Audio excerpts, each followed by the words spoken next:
Hey everyone, welcome to this weekly Sidereal Astrology forecast for the week of August 30th through September 5th, 2021.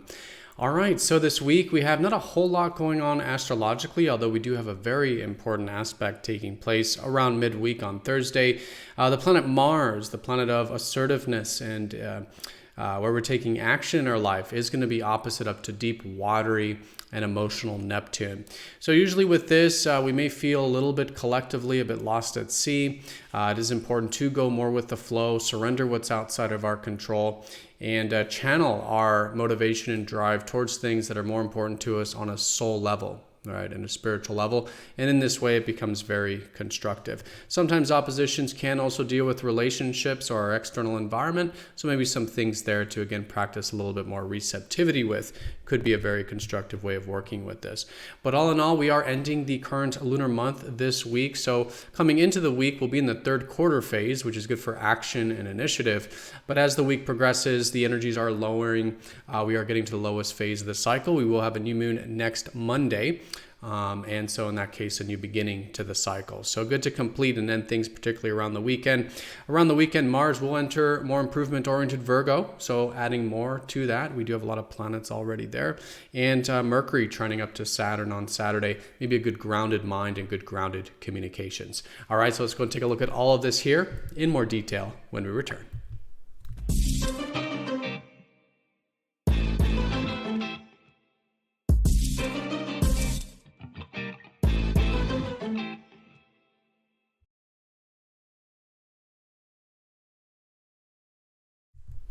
Alrighty, so here's the sky for this week. We're going to look at this for each day of the week, starting first with Monday, August 30th.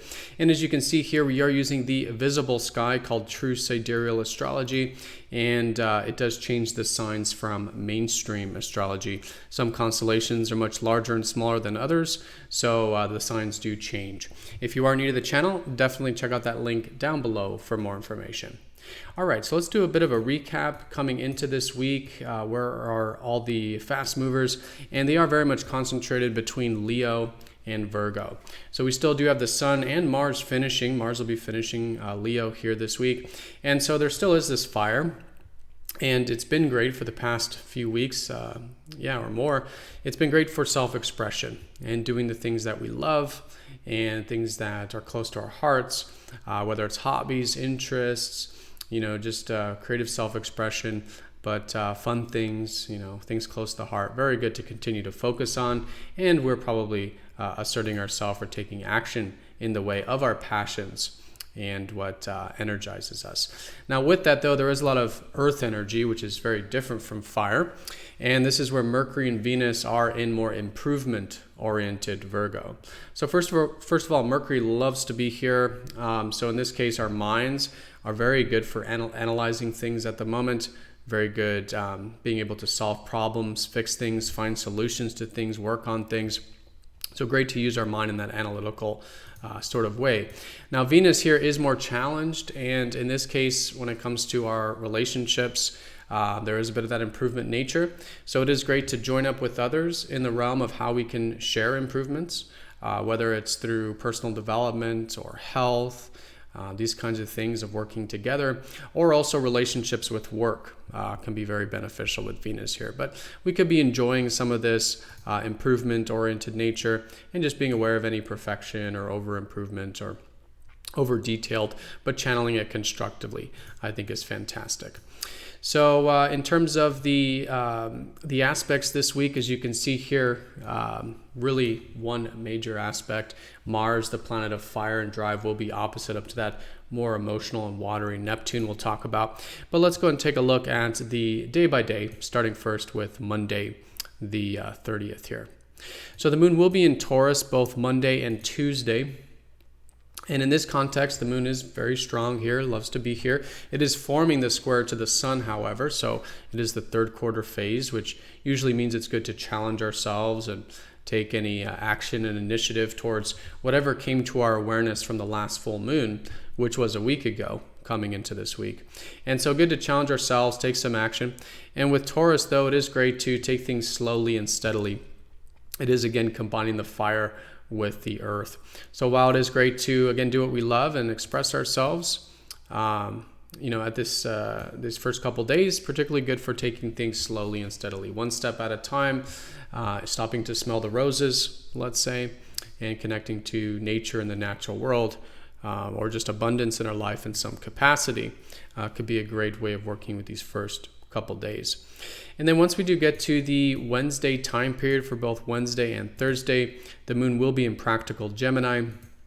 And this is where we'll probably start to feel the lowering energy of the lunar cycle. And Gemini is all about exchanging data or information. And this is, of course, great for ourselves to learn, maybe pick up that book or do some reading, but also in communications as well. Great to connect with our peers, siblings, neighbors, anyone of equal status, and sharing and exchanging there to both learn and to share information makes it a great way of working with this Wednesday, Thursday time period. But this is when we'll start to feel this Mars opposite Neptune, which will go exact on Thursday, but will likely start to feel on Wednesday. And this is a very different energy, right? Mars is fire. Mars is the side of ourself that has needs, wants to pursue the things we want, wants things now. And Neptune, very different from that, is more of our unconscious self, the side that is perhaps attuned to something much greater than the immediate ego gratifications, right? So Neptune is the side of ourself that helps us surrender what's outside of our control and go more with the flow and trust our intuition. Sometimes inaction is the best action to take, right? And perhaps most fundamentally, Neptune can represent our hopes, or our ideals, or our dreams. And so there is likely some teeter-tottering here with the opposition. It is like a seesaw. And so collectively, there might be a part of us that wants things now and is pushing harder, but for whatever reason, things aren't flowing. Or there might be a side that maybe just wants to completely escape altogether and just find more peace, right? And maybe have more inaction. So it is about finding the balance there and really how to combine these two very different energies. And I think one of the great ways of doing this is to combine that those needs with these soul-satisfying activities. So of course, being willing to go with the flow and still taking action, but surrendering what's out of our control. But even if there is any dreams or ideals starting to come in, something that is pulling you on a soul level, on a deep emotional level, guiding you, this could be a very constructive time period to put that fire into those things. All right, so it could be a nice step in the right direction. This is what we could consider the halfway point of the Mars-Neptune cycle. So also look back to about the past year and a half. If there has been anything that you have had a dream or ideal about, there could be some shifts with this opposition, coming to some awareness about those perhaps dreams, ideals, or what we need on a soul level, and then making some shifts and changes to again further put energy and action towards those. Now, oppositions can sometimes be involving relationships, so if there is something there, again, practicing those healthy Neptune qualities of compassion, of acceptance, of healthy unconditionality, right, can also be very constructive with this opposition as well. All right, so that's definitely the most important aspect that we have, and it is concentrated around this middle part of the week. Now, once we start to ease up out of that and go into the Friday time period, we do have the moon starting to get into Cancer, and we'll be in Cancer for all of Friday and the first part of Saturday. And again, starting to feel that ending phase of the cycle. And in this context, great to create a protective environment for ourselves those 2 days, maybe spending time at home or in our private life. And in our interpersonal life, getting into more of that caring, protective, nurturing side could also be very great. So nurturing and caring for ourselves and others is a great way of working with that Cancer. And then once we do get into the late Saturday and for all of Sunday, we'll really be in the ending phase of the cycle and gearing up for that new moon, which will be on Monday. And in this case, completing things from this previous lunar month. If there is anything that you can finalize this weekend, usually more internally, letting things go, maybe allowing for some endings or some completion of some kind, and creating space for what will be the new beginning, I think is a great way of working with, particularly the whole weekend here. Now, over the weekend, though, we do have this Mercury, the planet of mind and communication, trining up to constructive Saturn. So both Saturday, Sunday could be very good for channeling that mind constructively, channeling our mind to learn things, to study, maybe feeling a bit grounded with our mind and our communications as well. So a nice symbiotic relationship there with the grounded elements and the mental and communicative elements, which could be very productive, very constructive time with anything that does require those things. And there's some Pluto aspects that are technically going exact around the new moon on Monday, but will probably start to feel around the Sunday time period as well. Mars will be trining Pluto, which is feeling empowered. There's a good symbiotic relationship with the fire and the depth and the empowerment, which is great going into that new beginning. But Venus will be squaring Pluto, so if there is anything, again, in those relationships that we can be a bit vulnerable with, maybe building trust in our relationships, letting down the armor in our closer relationships. But of course, boundaries are still important, especially in our everyday relationships. So maintaining those boundaries, but at the same time, recognizing this need for deeper connection and maybe challenging ourselves to do that as, again, we close out to this lunar month. All right, everyone, so that is the week in a nutshell. Most important thing is the ending of the lunar month. First half of the week, though, really good for action and initiative towards any insights from the full moon a week ago. The main aspect is Mars, the planet of fire and initiative, opposite deep watery Neptune.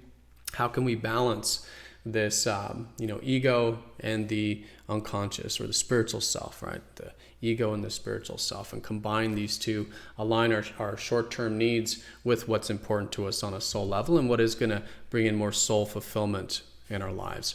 And then the week closes out with the lunar cycle and a bit of grounding energy with our mind and communications.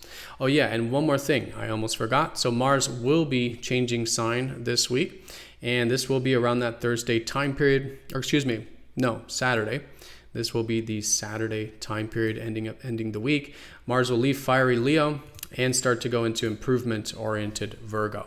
So going into next week, we may notice that there's more of that nature. Again, we already have it with all these planets in Virgo, but the way we're taking action is probably more about perfecting things, trying to get to the details of things, solving problems, fixing things. And it is very good for all things regarding personal work, personal development, and also our service as well. All right, so everyone have a fantastic week. Thank you so much for watching. Be sure to click that like button if you haven't yet. And if you're watching this on YouTube, be sure to subscribe to the MTZ Insiders newsletter.